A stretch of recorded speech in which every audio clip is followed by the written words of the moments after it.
Hello everyone and welcome back once again for the sessions of macroeconomics। देखिए हमने last session जो cover up किया था उसमें हमने क्लासिकल फ्रेमवर्क के अकॉर्डिंगली किस तरह से equilibrium level of output income determine किया जा सकता है ये समझा था। आई होप कि आपने वो सेशन जरूर देख लिया, समझ लिया। चलिए आज हम आगे फिर बढ़ते हैं और देखते हैं कि हमें केन्जियन फ्रेमवर्क के अकॉर्डिंगली क्या बताते हैं। According to this approach, it is not necessary that AD is equal to AS at full employment level। देखिए जब हमने क्लासिकल फ्रेमवर्क पढ़ा था तो हमने ये कंसेप्ट देखा था कि AD हमेशा AS के बराबर रहती है और ये जिस पॉइंट पर बराबर रहती है या होती है वो फुल एम्प्लॉयमेंट लेवल होता है। लेकिन ये जो केन्जियन फ्रेमवर्क है इस अप्रोच के अकॉर्डिंगली, लॉर्ड केन्स के अकॉर्डिंगली, आगे आपको बताया भी हुआ है कि इनके अकॉर्डिंगली एडी और एएस जो है जरूरी नहीं है कि फुल एम्प्लॉयमेंट लेवल पर ही एक दूसरे के बराबर होंगे। हो सकता है कि ये अंडर एम्प्लॉयमेंट लेवल पर भी एक दूसरे के बराबर हो जाएं। तो it might be possible that AD is equal to AS even when the resources are not fully employed। That means full employment level जरूरी नहीं है कि अटेन हो गया है, अभी नहीं भी हुआ होगा तब भी ऐसा हो सकता है कि AD और AS एक दूसरे के बराबर हो गए। तो कई बार इस तरीके का MCQ भी आ जाता होता है कि लॉर्ड केन्स जो है वो किस एम्प्लॉयमेंट लेवल के इक्विलिब्रियम की बात करते हैं या गवर्न करते हैं। वो कहते हैं कि अंडर एम्प्लॉयमेंट इक्विलिब्रियम लेवल भी पॉसिबल हो सकता है। सो दस according to Lord Keynes, under employment equilibrium prevails in an economy, which means that AD is equal to AS, but all the resources are not fully employed। तो वही same बात जो मैंने अभी अभी आपको बताई है वो आपको एक थ्योरेटिकल पॉइंट ऑफ व्यू से भी बताई। Some resources remain underemployed और unemployed। तो वही कंसेप्ट है कि जरूरी नहीं है कि ये दोनों फुल एम्प्लॉयमेंट लेवल पर एक दूसरे के बराबर होंगे। अब देखिए जब हमने क्लासिकल फ्रेमवर्क कंसेप्ट समझा था तो हमने देखा था कि किस तरीके से एएस कर्व दिखता है, किस तरीके से एडी कर्व दिखता है। चलिए अब केन्जियन फ्रेमवर्क के अकॉर्डिंगली देखते हैं कि ये दोनों कर्व्स किस तरीके से दिखते हैं और फिर उसके बाद इस मेथड के अकॉर्डिंगली, इस अप्रोच के अकॉर्डिंगली कहूंगी, देखेंगे इक्विलिब्रियम लेवल। देखिए क्लासिकल फ्रेमवर्क के अकॉर्डिंगली हमने देखा था कि कुछ इस तरीके से अगर ये हमारी एक्स एक्सिस और ये हमारी वाई एक्सिस थी तो हमने देखा था कि ये स्ट्रेट लाइन पैरेलल बनी थी हमारी क्लासिकल फ्रेमवर्क के अकॉर्डिंगली एएस कर्व। लेकिन केन्जियन फ्रेमवर्क के अकॉर्डिंगली हमारा जो एएस कर्व है वो कुछ इस तरीके का दिखता है जिसमें इनकम और एम्प्लॉयमेंट के रिलेशनशिप को प्रेजेंट किया गया है एक प्रोपोर्शनल फॉर्म में। और क्या कहते हैं कि जिस प्रोपोर्शन में एम्प्लॉयमेंट बढ़ती है बिल्कुल उसी प्रोपोर्शन में इनकम बढ़ता है। देखो बहुत ही सिंपल सी कंसेप्ट है कि अगर लोग काम करेंगे तो उन्हें बदले में इनकम भी मिलेगी। तो अगर अभी, क्योंकि लॉर्ड केन्स ने क्या कहा, अंडर एम्प्लॉयमेंट वाली इक्विलिब्रियम पाई जाती है, दैट मीन्स अभी लोग और काम कर सकते हैं, ऐसे लोग हैं जिन्हें रोजगार मिल सकता है, जिन्हें एम्प्लॉयमेंट मिल सकती है। तो इसलिए यहां पर आपको क्या बताते हैं इस फ्रेमवर्क के अकॉर्डिंगली कि जो एएस कर्व है वो एक 45 डिग्री के एंगल के अकॉर्डिंगली लाइन बनती है और ये एम्प्लॉयमेंट और इनकम की रिलेशनशिप को प्रेजेंट करती है और क्या कहती है कि जैसे जैसे एम्प्लॉयमेंट बढ़ेगा वैसे वैसे लेवल ऑफ इनकम भी बढ़ेगा। अब अगर हम एग्रीगेट डिमांड कर्व को समझें तो देखो हमने ये पढ़ा है अर्लियर सेशंस में कि एग्रीगेट डिमांड जो है वो C+I यानी कि कंजम्पशन और इन्वेस्टमेंट के बराबर होती है। एक्चुअली आपको इस डायग्राम के जरिए थोड़ा सा हिंट भी मिल गया है कि जो केन्जियन फ्रेमवर्क है उसके अकॉर्डिंगली जो इन्वेस्टमेंट कर्व है that is parallel to OX axis.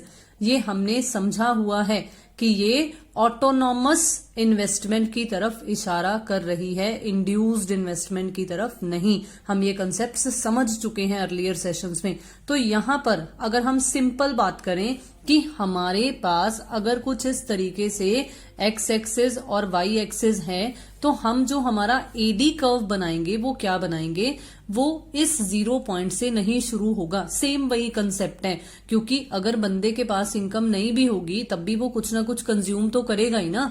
तो इसलिए हमेशा जो एडी कर्व है वो समवट हायर लेवल से स्टार्ट होगा। तो कुछ इस तरीके से एडी कर्व बनेगा केन्जियन फ्रेमवर्क के अकॉर्डिंगली। आई होप कि आपको एएस कर्व भी पता चला और आपको एडी कर्व भी पता चला। चलिए अब हम दोनों को कंबाइन कर कर इक्विलिब्रियम लेवल देखते हैं कि कैसे डिटरमाइन किया जाएगा। कुछ इस तरीके से एडी और एएस कर्व के इंटरसेक्शन के जरिए पॉइंट ऑफ इक्विलिब्रियम डिटरमाइन किया जाता है। देखिए ओ वाई एक्सिस पर हम एग्रीगेट डिमांड जो कि कंजम्पशन प्लस इन्वेस्टमेंट के बराबर होती है, लेकिन हमने इस पर्टिकुलर डायग्राम में सिर्फ और सिर्फ एग्रीगेट डिमांड को ही प्रेजेंट किया है, जो कि अभी अभी आपको बताया गया है कि 0 लेवल से नहीं शुरू होती है, थोड़ा सा हायर शुरू होती है। तो ये वाली जो स्ट्रेट लाइन ये जा रही है ये है हमारा एडी कर्व, और ये जो 0 लेवल से पॉइंट ऑफ ओरिजिन से शुरू हो रही है ये है हमारा एएस कर्व, जहां पर दोनों इंटरसेक्ट कर रहे हैं। That is our point of equilibrium. देखिए यहां पर ये दोनों आपस में एक दूसरे के बराबर हैं। अब देखिए अगर आप ओ एक्स एक्सिस को ध्यान से देखो तो यहां पर आपको इनकम भी लिखा गया है और एम्प्लॉयमेंट भी लिखा गया है।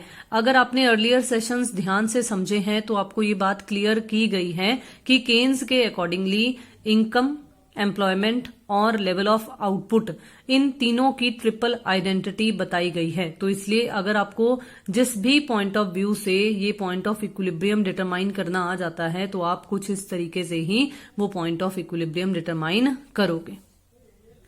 अब देखिए अगर ये सिचुएशन हो जाए, एग्रीगेट सप्लाई एग्रीगेट डिमांड से ज्यादा हो जाए, तो उस केस में क्या होगा। मतलब जो प्रोड्यूसर्स हैं, लेट सपोज कि वो 100 सप्लाई कर रहे हैं, लेकिन जो कंज्यूमर्स डिमांड कर रहे हैं लेट सपोज कि वो सिर्फ 80 डिमांड कर रहे हैं। अगर इस तरीके की सिचुएशन आए तो क्या होगा।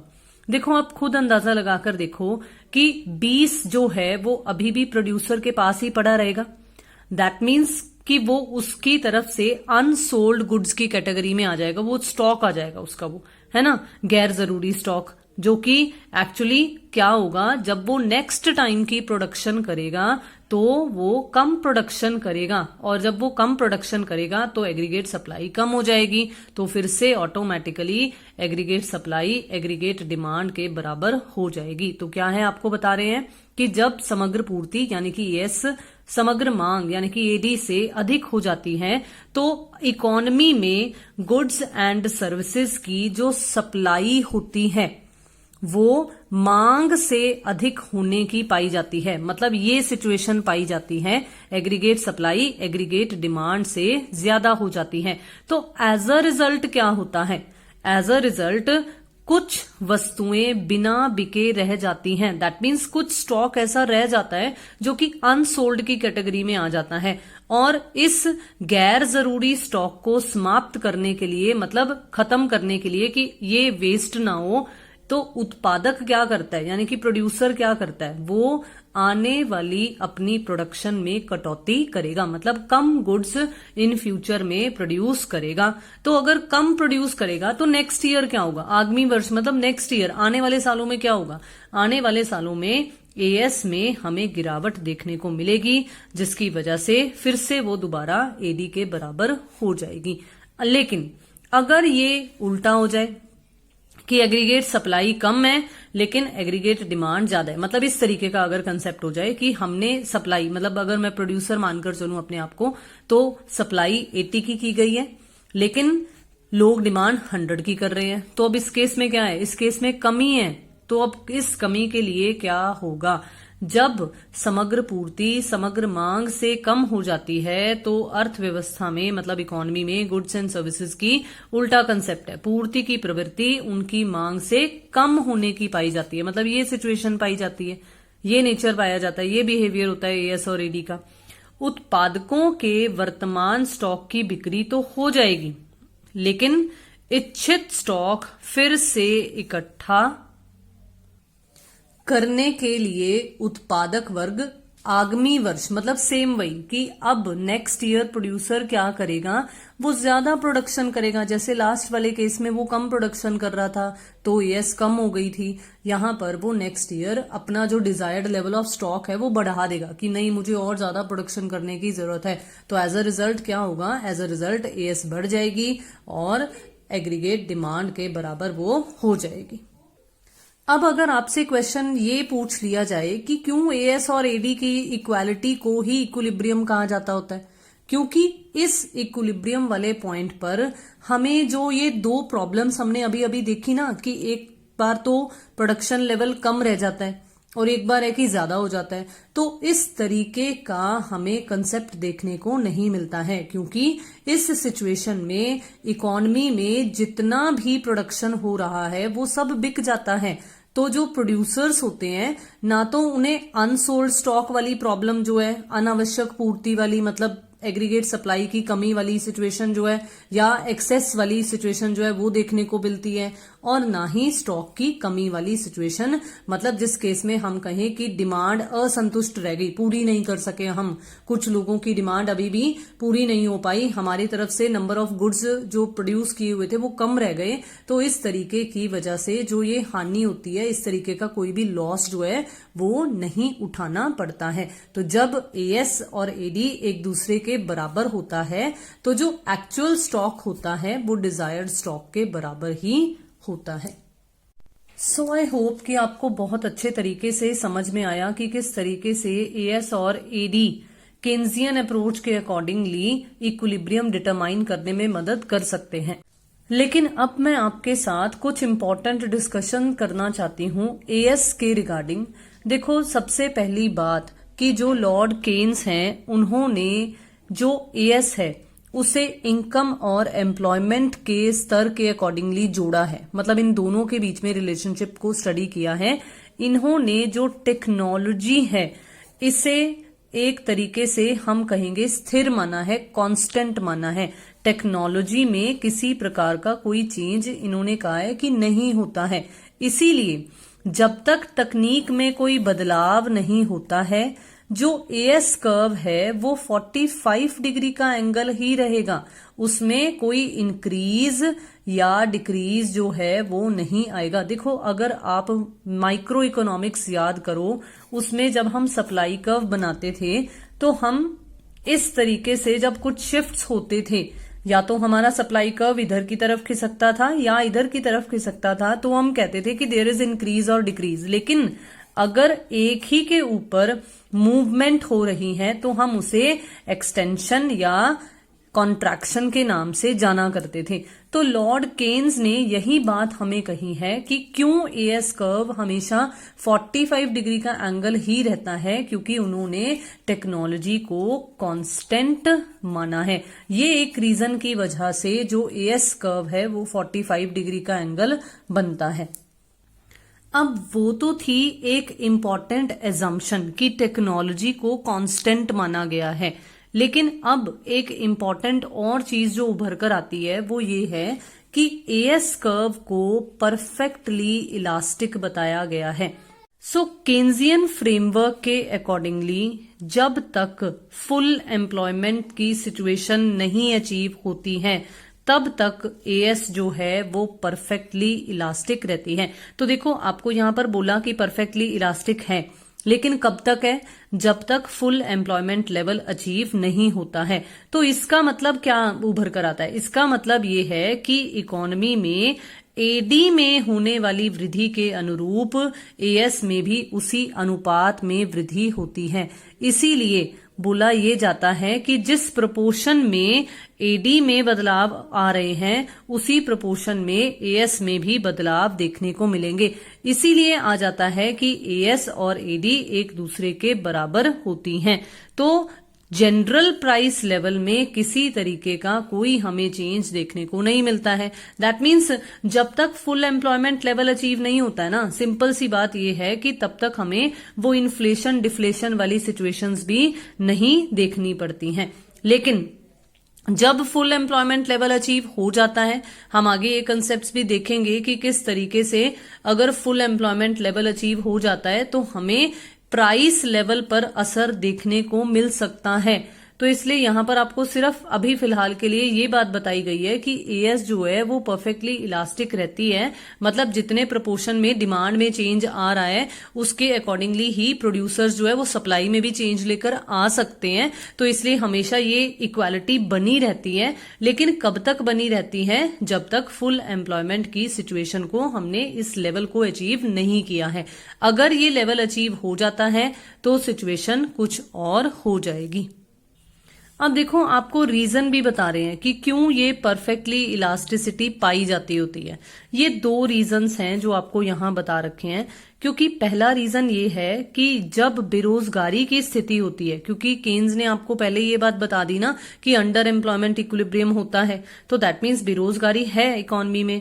तो अगर बेरोजगारी यानी कि अनएम्प्लॉयमेंट है तो उस केस में एक इकोनॉमी में जो अतिरिक्त उत्पादन क्षमता है, मतलब अभी भी जिसे हमने यूज नहीं किया है, जब हम उस प्रोडक्शन कैपेसिटी को यूज करेंगे, दैट मीन्स सबसे पहले तो आपको फर्स्ट पॉइंट में ये बताया कि एक एक्सेस प्रोडक्शन कैपेसिटी है, मतलब अंडर यूटिलाइज प्रोडक्शन कैपेसिटी है। अब जब उत्पादन में वृद्धि करने के लिए, मतलब लेवल ऑफ प्रोडक्शन को बढ़ाने के लिए हम अपनी इस अतिरिक्त क्षमता का प्रयोग करेंगे, दैट मीन्स हम हमारी ये अनयूटिलाइज्ड प्रोडक्शन कैपेसिटी का यूज करेंगे, तो उस केस में क्या होगा? तो जो प्रोडक्शन लेवल इंक्रीज होगा उसकी वजह से पर यूनिट कॉस्ट में हमें चेंजेस देखने को नहीं मिलेंगे। क्यों? क्योंकि एम्प्लॉयमेंट बढ़ेगी तो दूसरी साइड पर इनकम भी बढ़ रही है। अगर प्रोडक्शन बढ़ रही है, अगर हमें प्रोडक्शन करने के लिए फैक्टर्स ऑफ प्रोडक्शन का इस्तेमाल कर रहे हैं, कॉस्ट बढ़ रही है, तो दूसरी साइड पर लोगों को रोजगार मिल रहा है, तो इनकम भी तो बढ़ रही है ना। तो इसलिए ओवरऑल जो जनरल प्राइस लेवल्स हैं इकोनॉमी में वो स्थिर बने रहेंगे, वो कांस्टेंट बने रहेंगे, जो चीज आपको यहां पर ये इस पॉइंट में बताई गई। अब क्योंकि ये जनरल प्राइस लेवल जो हैं वो स्थिर हैं, तो कीमत में बिना किसी परिवर्तन के एएस में परिवर्तन एडी में परिवर्तन के अनुपात में ही होता रहता है। तो इसीलिए जब हमने क्लासिकल फ्रेमवर्क देखा था उसमें तो हमें प्राइस लेवल के साथ ही रिलेशन बताया गया था एडी का, लेकिन यहां पर इनकम के साथ बताया जा रहा है। तो इस केस में हमें किसी तरह की वो वेज प्राइस फ्लेक्सिबिलिटी नहीं बल्कि वेज प्राइस रिजिडिटी देखने को मिलती है। अब देखो, रीजन आपको क्या बताते हैं कि केन्स के अकॉर्डिंगली जो प्राइस लेवल होता है, जनरल प्राइस लेवल होता है, वो इसलिए स्थिर यानी कि कांस्टेंट रहता है क्योंकि उत्पाद में परिवर्तन के कारण प्रति इकाई उत्पादन लागत में कोई परिवर्तन नहीं होता। जैसे मैंने आपको अभी अभी यहां पर भी बताया कि अगर हम फैक्टर्स ऑफ प्रोडक्शन का इस्तेमाल कर रहे हैं, कॉस्ट बढ़ रही है हमारी, लेकिन दूसरी साइड पर हम जो लोग पहले अनएम्प्लॉयड थे उन्हें एम्प्लॉयमेंट दे रहे हैं, उन्हें बदले में इनकम भी तो जनरेट हो रही है। तो इसलिए पर यूनिट कॉस्ट जो है वो ओवरऑल उतनी इंक्रीज नहीं होती है, वो स्थिर बनी रहती है। अब इसके अलावा और आपको क्या बताते हैं कि प्रति इकाई उत्पादन लागत पर यूनिट प्रोडक्शन कॉस्ट में परिवर्तन इसलिए नहीं होता, इसलिए उसमें कोई चेंज नहीं होता क्योंकि श्रम का मतलब होता है लेबर की कार्य कुशलता स्थिर रहती है, लेबर की प्रोडक्टिविटी कांस्टेंट बनी रहती है क्योंकि तकनीक में स्थिरता है, क्योंकि टेक्नोलॉजी में किसी प्रकार का कोई बदलाव नहीं हो रहा है। तो इसीलिए मजदूरी दर भी स्थिर बनी रहती है, वेज प्राइस भी स्थिर बना रहता है, कांस्टेंट बना रहता है, जिसे केन्स की भाषा में वेज प्राइस रिजिडिटी कहा गया है। जैसे हमने wage price flexibility classical framework में देखा था, बिल्कुल उसके ऑपोजिट हमें वेज प्राइस रिजिडिटी जो है वो केन्स के इस अंडर एम्प्लॉयमेंट इक्विलिब्रियम के केस में देखने को मिलता है।